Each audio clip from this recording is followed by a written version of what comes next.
Hey, what's up, Unbroken Nation? Hope that you're doing well wherever you are in the world today. I'm super excited to be joined by my guest today, Danna Olivo, who is not only a professional business growth strategist, but a public speaker and best-selling author. She has published 5 books, and the latest is The Social or Sociopathic, which came out earlier this year. Danna, I am super excited to have you on the show today. How are you, my friend? What is going on in your world? Oh, I am doing great. My world is extremely busy right now, but that's good. That's good that I'm busy. We're just plugging along here. It's a time of transformation. It's a time of transformation, and we're working through our strategy for 2022, and that's what we're focused on. Yeah, I love it. And I agree with you. It is definitely a time for transformation in our lives and our businesses and everything. And I I don't know if you'll agree with this, but I think it kind of always is. And so with that said, I'd love before we kind of dive in today, if you can kind of tell us a little bit about your background and how you got to where you are today. Sure, sure. Well, first of all, I am the oldest of seven. I have 6 sisters and one brother. The brother is the last one.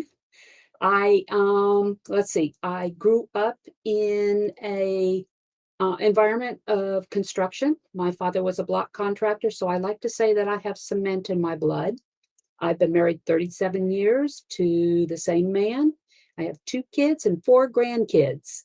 That's me on a personal basis. I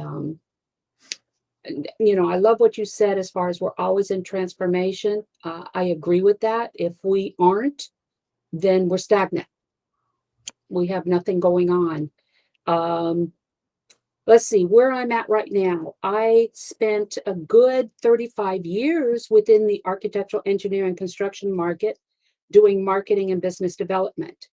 What happened in 2009 was I was laid off from one of the largest construction management firms in the world. And with that layoff, everybody else was going through the same thing. The entire world was going through an economic recession. And I decided, okay, it's time for me to take a step back and think about, where am I going to go next? And that happened to be Brazil. I ended up going into Brazil to help create inroads for companies here that were having to shut their door within the architectural engineering and marketing, engineering and construction business, to partner with companies in Brazil in preparation for the upcoming FIFA games and the Summer Olympic Games. So that was my career until 2012. And what happened there was the transformation, the latest transformation for me personally and for my business when I got hit by a bus crossing the street in Brazil to my apartment going 45 miles an hour. And that started the transformation into Market Atomy. That's pretty insane, right? So you get hit by this bus, and I think what's really interesting that comes to mind is there's a space in that where you could just be like, woe is me. I guess my life is done, so on and so forth. And I'm not saying that perhaps you didn't have some of that experience, but that also became a huge pivot in your life. What happened in that space? Well, in all honesty, when the accident happened, I don't remember anything about the accident. What happened was my brain just shut down. So I didn't actually start coming to realization until they were wheeling me into the trauma unit there in Brazil. So when you talk about woe is me, yes, I was thrown. I was thrown. I was down there on business. I had several projects going on, and I immediately started thinking, okay, oh my God, what am I going to do? I've got all this work going on down here. I'm not going to be I couldn't walk. I couldn't do anything. And they would come visit me in my apartment down there while I was recuperating. I couldn't leave Brazil for almost 2 months because I had a collapsed lung. I ended up with 7 broken ribs, collapsed lung, lacerated liver.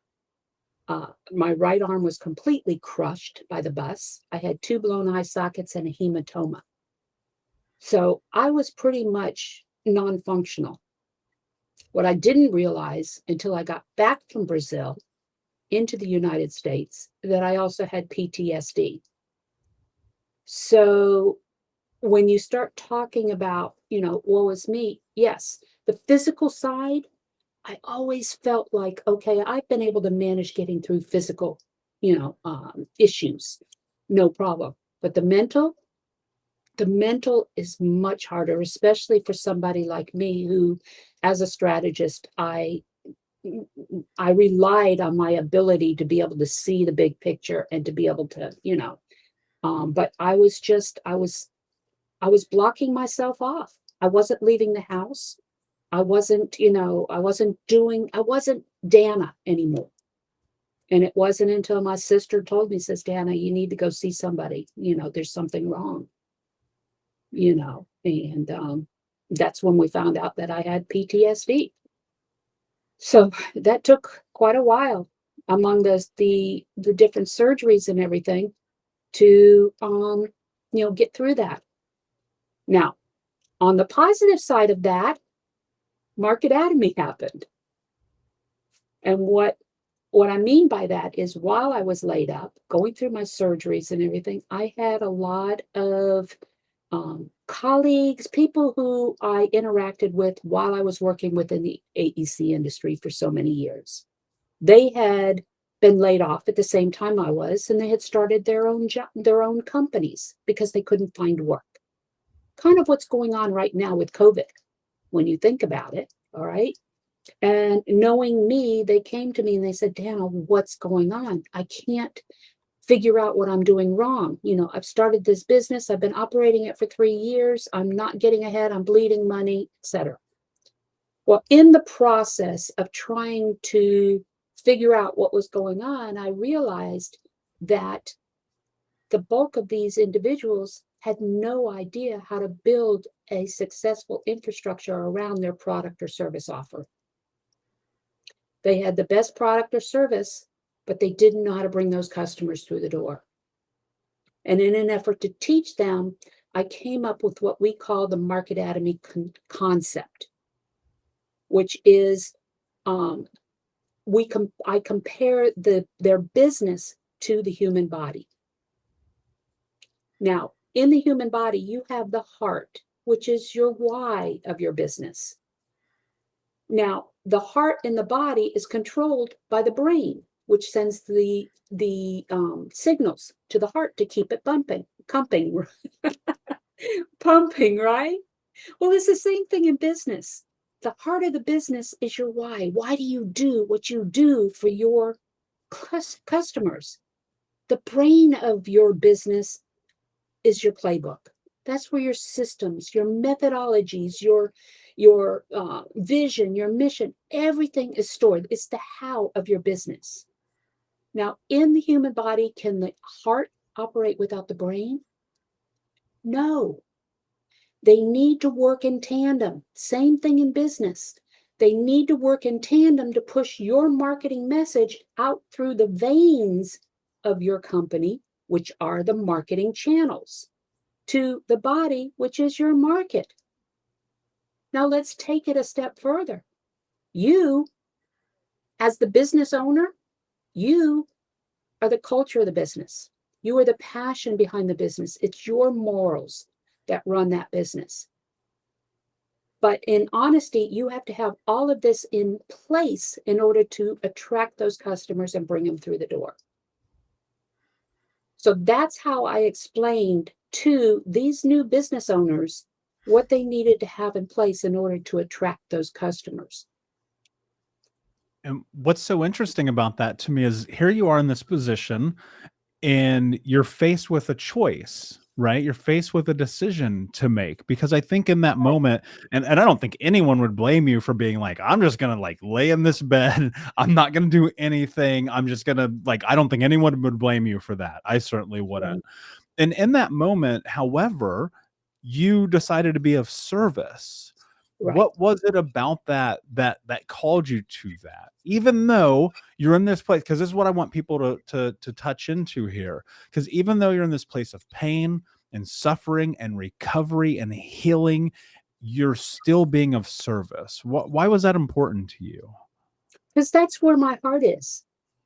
Even though I'm doing that, okay, what brings me joy, okay, is being able to help people. It's being able, and I've failed at business twice before. All right. So I learned the hard way by going back to college, you know, what I didn't know about running a successful business.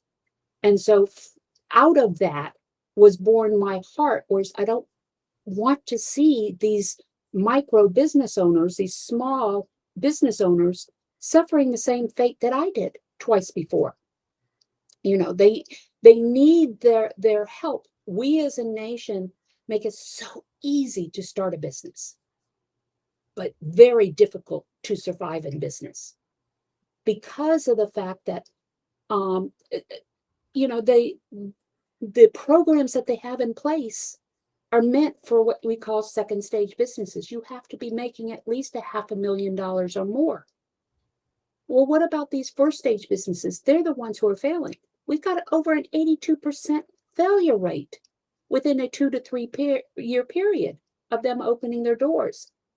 This is hurting um, uh, our psyche, the psyche of the business owner. Me having gone through it twice before, I know what it does. It's depression. It's feeling like you're a failure when you fail. And that actually reflects on the family as well. So me starting my business, Market Atomy, which is committed to the micro business owner and helping them through education, through accountability, through resource management, by doing this, what I'm doing, I feel as though by reducing the number of failed businesses in the US, that it's only going to positively impact our GDP as more money is put into the economy. It's only going to positively impact our labor force as we're able to hire more people. And finally, that psyche of the business owner is only going to be boosted, and that's going to be reflected in their children and their families, to where we can raise up more entrepreneurs. That's beautiful. I love that. And as someone who's been an entrepreneur really since I was like 8 years old, I'll tell you this. I mean, and we talk about this on the show constantly. Like I fail all the time. Yeah, Everyone who I know has ever been successful fails more than they are successful. right, And I think that so much of failure is looking at that and extrapolating data and just simply saying, yeah, I understand what to do differently. And for full transparency, I've also failed two businesses, but I've had multiple successful businesses from taking that understanding and right. going, okay, cool, I know what not to do now. But I think that there's a really interesting conversation to be had here about this idea that there is an entrepreneur inside of every one of us. To be frank, and I've said this before, I think entrepreneurship is the greatest sense of freedom that you can have as a human being, It because is. we operate in that. So, as someone who's listening and, maybe they have their side hustle and they dream of building this big thing one day, but, they're worried about 10 years from now, but instead of tomorrow, right? How do you, if you do have this entrepreneur inside of you, like, how do you find that out? Like, how do you know that? Well, I have a book that the very first book that I ever wrote is called Market Atomy: What to Expect When Expecting a Business. And because I do believe that there is an entrepreneur in every single one of us. The problem is we don't know where that entrepreneur lies. And so this book is more of a motivational introductory book that kind of gets you to thinking about What is it that you specialize in? Whether you're a housewife, whether you are, you know, a receptionist or whatever, there's something that you do well that possibly somebody else may want to know about. I mean, me personally, uh, one of the stories that I tell in the book is the fact that I grew up in the architectural engineering and construction market for many years, and I worked myself through every logistical cycle from product development through spec development into design, construction, and aftermarket. Well, one of the stories I talk about is the fact that when I went from the design industry with an architectural firm into this construction management firm that I was laid off of, okay, this construction management firm was a huge company. But what I didn't realize when I accepted the position and went over there is they had no systems in place. And so what I realized is in order for me to be able to effectively do my job in this construction management company, I had to implement systems that were going to make it easy for me to streamline my production process. Luckily, the design company I was with taught me how to do that. So I was able to bring this to the construction management company. This is where I'm going. You know, I've learned systems, you've learned systems that you can bring to benefit other companies. Yeah. Now, there are hurdles you're going to have to go through. You know, yes, entrepreneurship is definitely the most freeing um, feeling in the world, but that quickly disappears when you keep your eye on the long-term goal because it becomes overwhelming. What happens is you become so overwhelmed that you tend to get paralyzed, to become paralyzed, and then avoid the situation thinking, okay, it's going to resolve itself, or I'll worry about it later. It's what I like to call you're suffering from OPA. The key is being able to focus on the shorter goals. Break up that long, big vision into shorter goals. And by focusing on those shorter goals, you can work through the hurdles that are going to make it difficult to continue growing your business. And I think that also applies to life, right? Yes. You think about your day to day and what it is that you want to accomplish. You know, you really do have to. I think about it like this: I make a North Star, I put this big, giant thing out there in the world. And for me, it's in generational trauma in my lifetime. Empower people with the tools and understandings and knowledge to create massive transformation in their life. Great. Do you think I can do that if I tried to do it all today? That's No, not gonna work, right? no, But one of the things, and I want to dive into this because I know it's something that's near and dear for you, that I think that happens is people do have these goals. They do have these North Stars, but they have this lack of belief. And you talk about right, this idea of believing and receiving. right. How do you stop sabotaging your goals? Oh, I haven't figured that one out yet. I'm still figuring it out. Um, that's been one of my biggest hurdles that I struggle with on a daily basis. I've always had the belief that I could do anything. I've always had this belief. What I run into an issue, and it didn't come to me until I started going through my counseling after my accident. Okay. What I realized was the fact that as I got closer and closer to my goal, I would start sabotaging myself. One reason or another, I would make up excuses why things didn't work or why I couldn't continue. And it wasn't until, sitting down in my counseling sessions that I realized that the reason I was not receiving the rewards for what I believed in and what I had done was because I would have to perform. Okay. By receiving it, it meant, okay, now you have to work at it. You've been saying you can do this all the way, and then all of a sudden you're going to have to perform. And what if I do it wrong?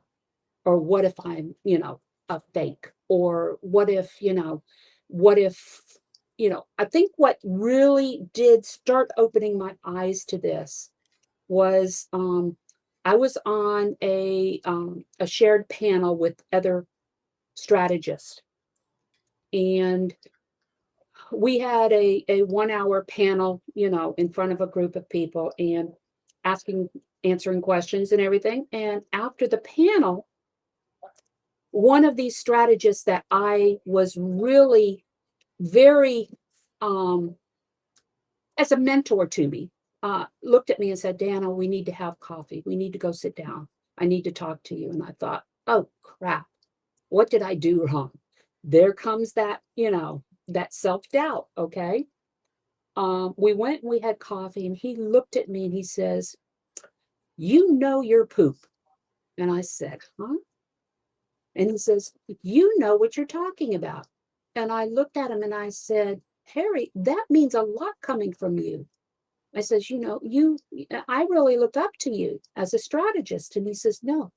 He says, you know as much as me or any of those other strategists up there. You just deliver it in a different way.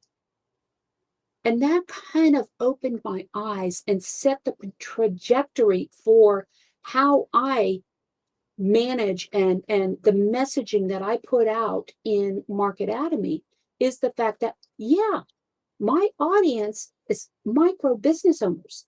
They are not geared, they're not prepared for these big time strategists that are using these huge words and terminologies and things like that to guide these small micro businesses. I bring them down to bring the strategic process down to a level that they can understand. So when you're in this place now, and you're starting to transition, and you're helping people understand, right? Which I do think is incredibly important. Like, I remember the first time I heard the word P&L, I was like, what are you talking about? Right.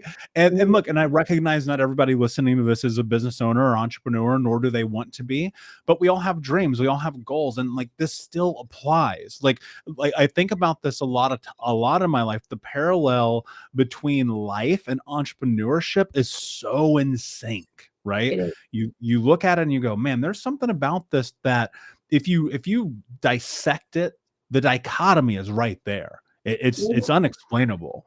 Yep. What is it that you think, like, what do you think it is that stops people from really tapping into this though?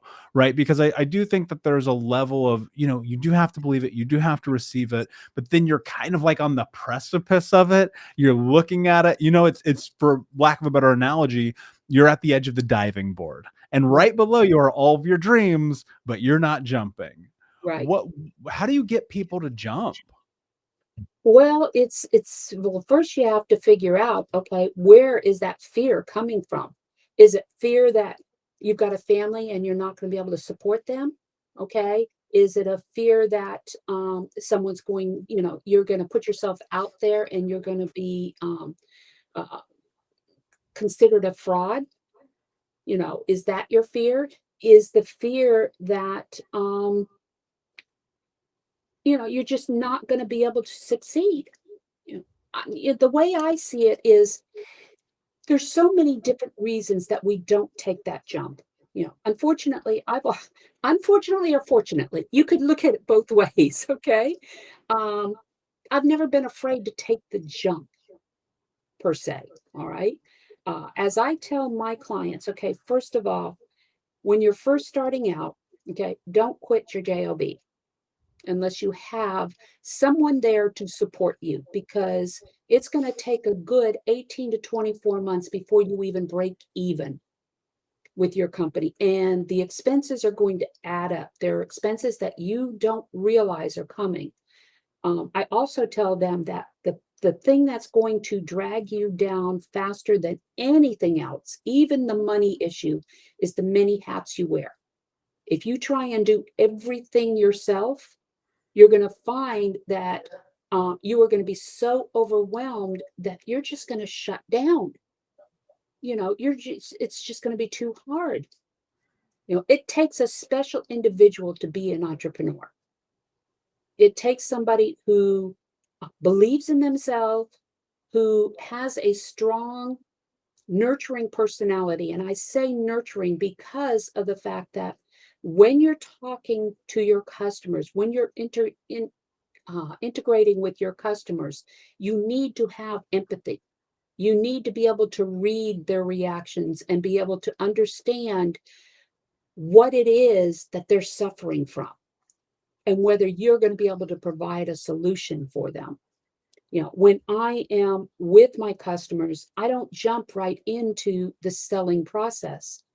I am what you call a relationship seller. Okay.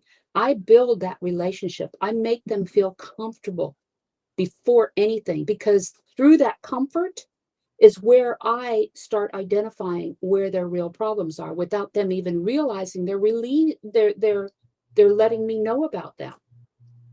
And eventually what happens is you can connect and you can empathize with what they're going through. And then you can start building that relationship in order to work with them. So in answer to your question, that is how I convince my clients, that not convince, but talk to my clients about the work they're going to have to put in, but I'm right there with them. I am there to guide you along the way. Market Academy has been designed around the micro business owner. Even though it's a do-it-yourself, e-learning environment, it's designed to guide you through the process of growing your business. Yeah, I love that, and I will say this: I look at the same thing in my side where I'm coaching or I'm mentoring or I'm writing a program. I tell people all the time, like, I'm here to be a guide. Like, you have to have help in this. You have to have help in anything that you create in life. And I don't know anyone who's ever done anything great on their own. Like, they just don't exist because it's almost impossible, right? Yeah. And you said some really important things, and I'll share a quick excerpt story here of my own journey. My first business that I created, I had left a corporate job where I was making six figures, and I started this business. I was like, "Oh, I think I know how to do this. I'm successful in corporate America." Hmm. Man, you talk about just having this moment of like, "Okay, I was wrong." That was one of those. And Hmm. it took me 3 years to build that business into anything, and the whole time I was bleeding money in a way that I effectively lost my entire life savings. Yeah. And so the thing that you have to think about when you're in this building mode, you're Hmm. going to have to assess risk. And I Yeah. think people often lack that understanding. And that applies to our dreams and our goals too. Anything that you want to accomplish in your life, there's a trade-off. You're going Yeah. to have to give something up. You're going to have to recognize that in the process of building what it is that you want, that you're going to take some L's. You're going to have some losses. There's going to be failures. There's going to be hard days and sleepless nights, but that applies to everything. It's not Everything. just business. And you're going to buy a house. If you're planning on buying a house, there are things that you're going to have to cut out to save up that down payment, things like that. There is sacrifices for everything you want in life. Okay. You just need to identify which sacrifices are you willing to do. Is it family, you know, or is it, the nails? Is it the hair? Is it, what are you willing to sacrifice? Okay. What's not as important to you? My husband's always telling me it's a trade-off, when I say, okay, we need to put this kind of money into this, and he'll tell me, he says, okay, so what are we willing to give up here? And that's what it is. It's the trade-off. We have to go in and, with the understanding that if you really believe in what you're doing, you're going to have to sacrifice something, Yeah, and it you may absolutely hurt. are. I highly recommend don't sacrifice your family. You can set up a contract with your family and help them understand, okay, we are starting our own business now. And it's a we situation. It's not just it's a we situation. And if you agree that, I'm going to be able to spend this time in my office, whether it's at home or whatever, I promise I'm going to spend this time with you. There are contractual relationships that you can put, within the family, so they don't feel as though you're just neglecting them. You know, when and as you said, you can't operate in a vacuum. You cannot operate in a vacuum. For and COVID has really tested that thought process. Okay, because with us being remanded to our homes, or staying inside and outside of the office environment and everything, and going virtually, that has really tested our resolve with being able to work alone. And some of us can't do that. Some of us are not made to work by ourselves. And so we need that group environment. We need that feedback. But every entrepreneur should have a individual that they can vent with. Even if it's just a coach that you can just vent your frustrations with. There doesn't have to be a solution. You just talk. You get it off your chest. And I can guarantee you do that, and you're going to come back with a fresh perspective. Yeah. Yeah. And I mean, that's a great parallel again with life. Like I'll harp on this till the day I die. Like I really Yeah. believe that the parallels are just there. One of the things though that I think that happens, and I'd love to know your insight on, is this idea that people are so afraid. They have this fear of dreaming big because they let other people dictate the size of their dreams. Like I see it all the time. And that's not even just entrepreneurship. That's Yeah. everything in life. There are different types of people, okay? And there are those that we call ideologists, okay? The ideologists are those that they see a big picture. They see a big problem. I'm one of those, all right? What I see out there as far as the small business environment and what's happening within our economic system right now, I see that 3-4 years down the road, we're going to be in a tough spot, because there is going to be so many entrepreneurs out there that are just struggling and losing money because of the fact that they were forced into an environment or a situation, starting their own businesses and not having the resources that they need to really build a successful business. That's why I'm hoping that Market Academy will be able to help in that situation. Okay. But I've always been a big dreamer.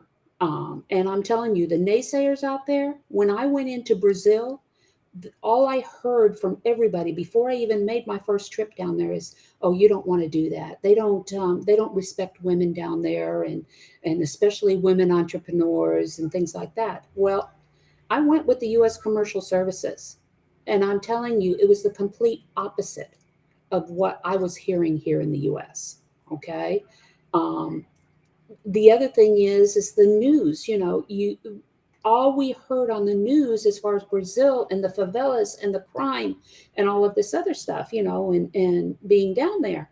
And I told them, I said, look, it's no different than in the United States. It's just a matter of where you hang out. Yeah, there are bad spots in the United States. There's bad spots in Brazil. You just learn to avoid those areas. So to take exactly what we're going through with COVID, to just take everything at its word, rather than going in and inspecting it yourself and doing your own research. Yes, that is a fear.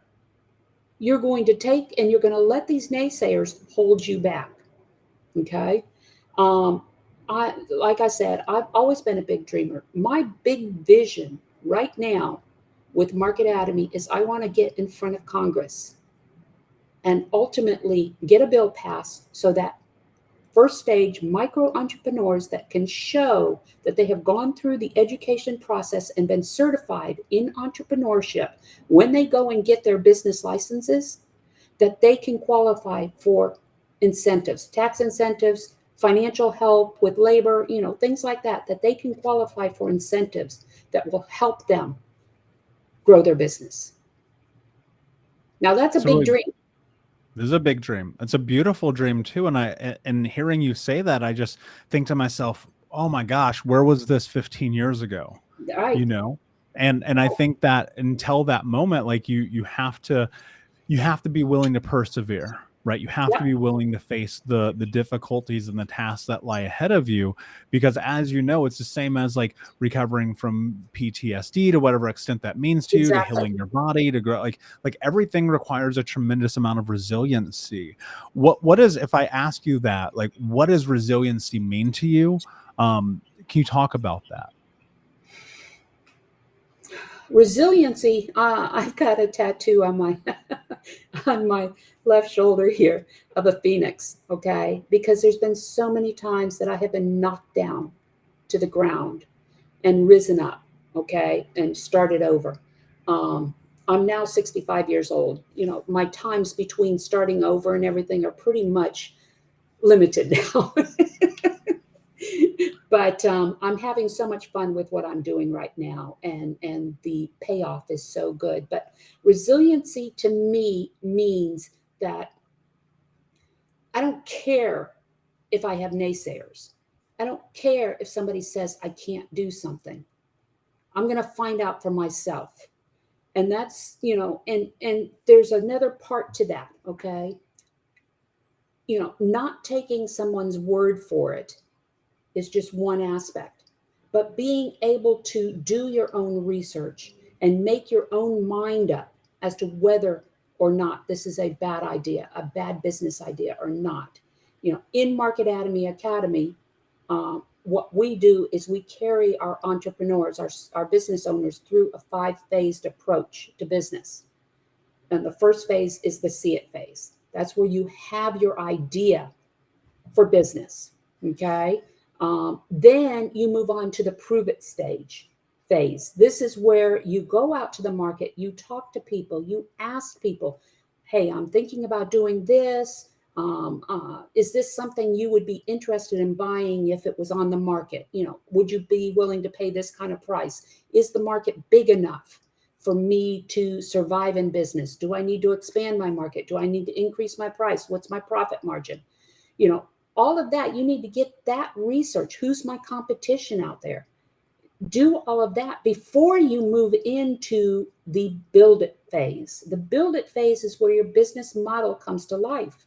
After you've proven product or service viability, you want to move into a phase where you start building that business, that infrastructure around what your offering is.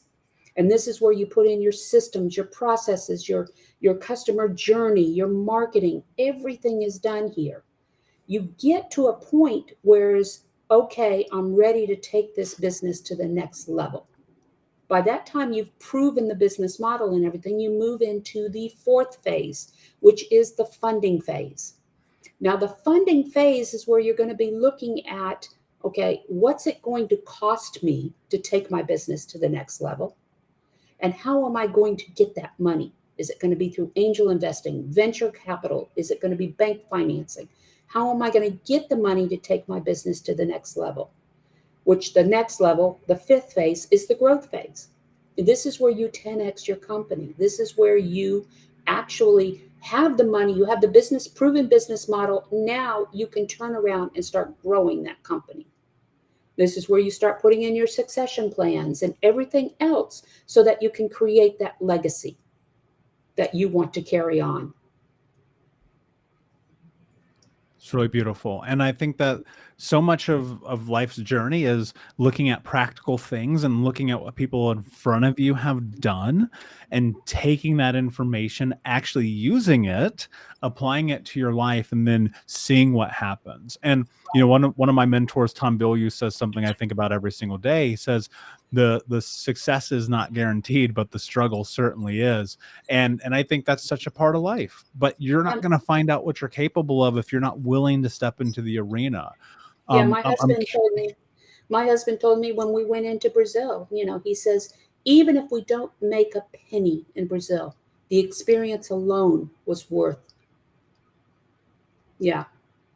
I love that. And I think about this too on my deathbed. I just don't want to wonder what if, even if I fell again, which I will. I don't want to wonder what would happen if I didn't try. Danna, before I ask you my last question, can you tell everyone where they can find you? Well, everybody can find me on LinkedIn. Okay. All of my information is on LinkedIn. It's Danna, DANNA, OLIVO. You can also reach out to me at danna.olivo@marketatomy.com. Also go into the academy, marketatomy.academy. Go ahead and register and take a look at the courses that are offered, and things like that. Amazing. Thank you so much for being here, my friend. My last question for you is, what does it mean to you to be unbroken? Oh gosh, what it means is to be free. It means to be free, happy, able to love my grandkids, love my husband. Be able to, being able to travel, do my art again. That's all of it. Brilliant. Love it. And I'm so glad that you get to have that experience. Unbroken Nation, thank you so much for listening. Please be sure to check out all of Danna's work. We'll put all of the links in the show notes. Please review, like, subscribe, tell a friend. And until next time, my friends, be unbroken. I'll see ya. Thank you.